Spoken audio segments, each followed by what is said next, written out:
y se están haciendo esfuerzos para asegurar que los bancos multinacionales no pueden ocultarse de sus reguladores, aprovechando reglas de supervisión menos estrictas en algunos países más pequeños. El segundo tema que mencioné es el estímulo macroeconómico. Para contrarrestar el impacto recesivo del derrumbe de crédito, los gobiernos de las grandes economías del mundo aumentaron su gasto de manera espectacular y también fomentaron niveles sin precedentes de crecimiento monetario. Las tasas de interés en los Estados Unidos son históricamente bajas, ya que el Banco de la Reserva Federal inyecta crédito en las venas de nuestra economía. Y nuestro déficit presupuestario federal está cerca del 10% de nuestro PBI. Parte de ello puede atribuirse a la debilidad de la propia economía. Con un desempleo del 10% y la enorme caída de los valores de activos, los ingresos fiscales han bajado, en tanto los pagos de asistencia social naturalmente están aumentando.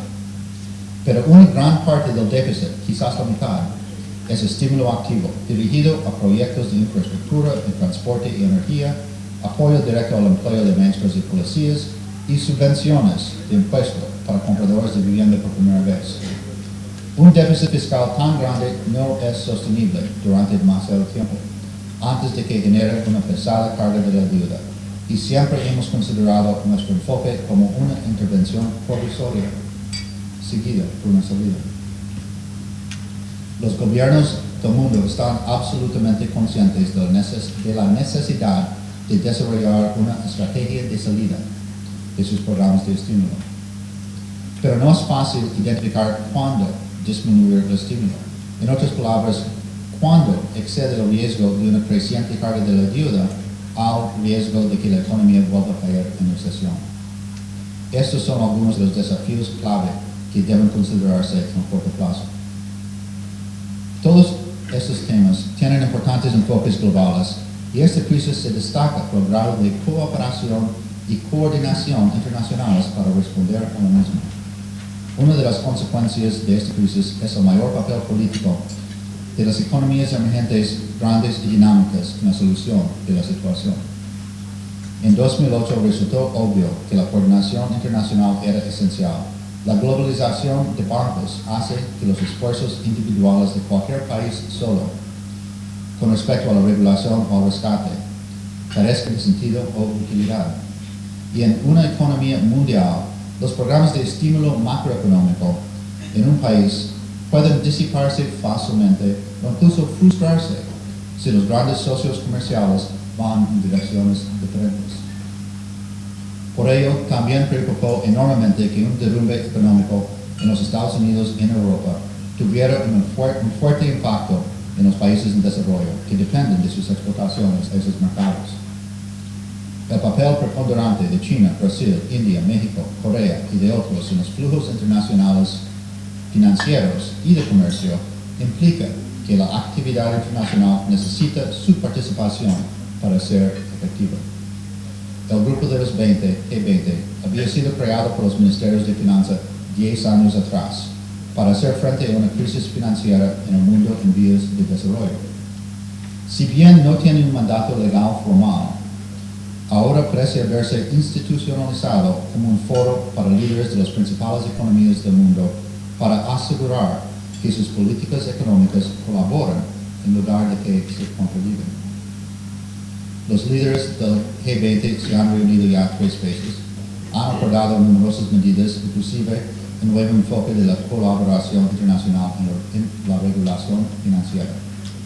Ellas están destinadas a asegurar que las instituciones financieras internacionales tengan el capital y las políticas necesarias para que el crédito siga fluyendo a nivel internacional, inclusive al resto del mundo en vías de desarrollo.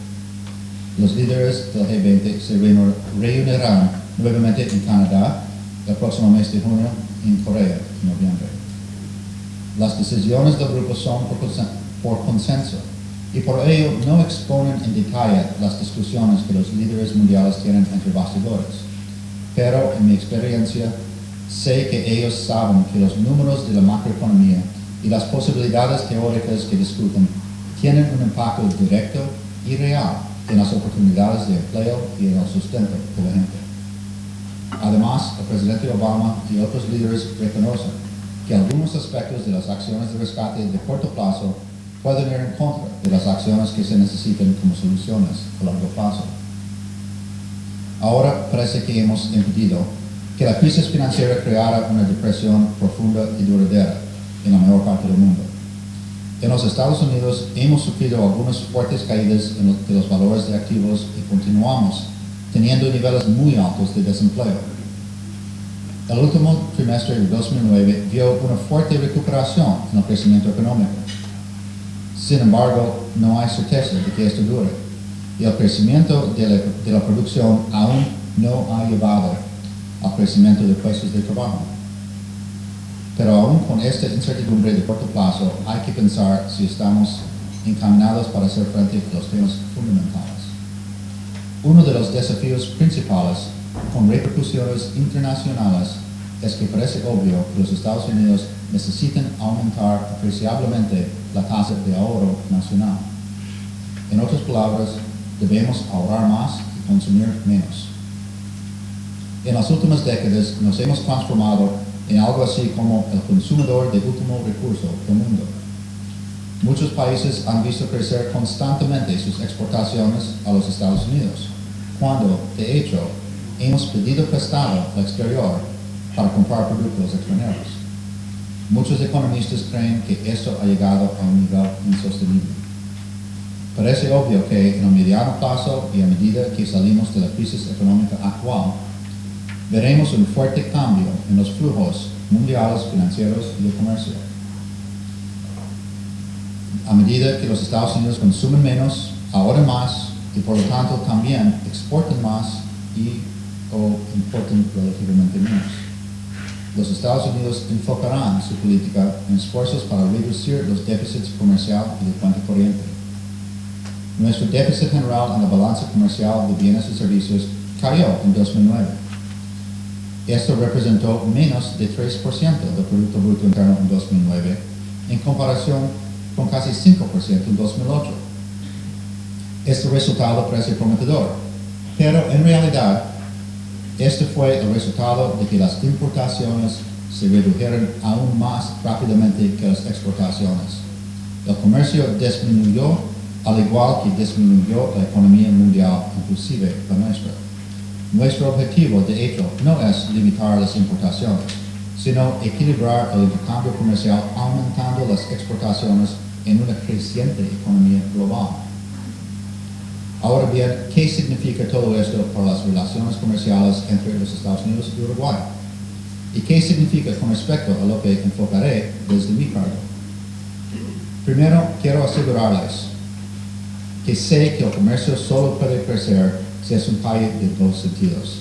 Las empresas uruguayas necesitan una oportunidad justa para competir en mercados estadounidenses, del mismo modo que las empresas estadounidenses necesitan la oportunidad de competir en Uruguay. Uruguay no debe sentirse desalentado en cuanto a sus perspectivas de mayor comercio. Incluso puede beneficiarse de su tamaño relativamente pequeño. Puede promover Hecho en Uruguay y Uruguay Natural como marcas que representan la calidad frente a la cantidad y además maximizar el valor de productos y servicios uruguayos en el mercado estadounidense. Tenemos varios acuerdos bilaterales en el área económica, inclusive cielos abiertos para la aviación civil, inversiones bilaterales, TIFA y ciencia y tecnología. Ellos implican compromisos mutuos por parte de ambos países. Espero trabajar con mis colegas uruguayos en estos y en otros acuerdos para asegurar que potenciemos la oportunidad de comercio e inversiones en ambos países.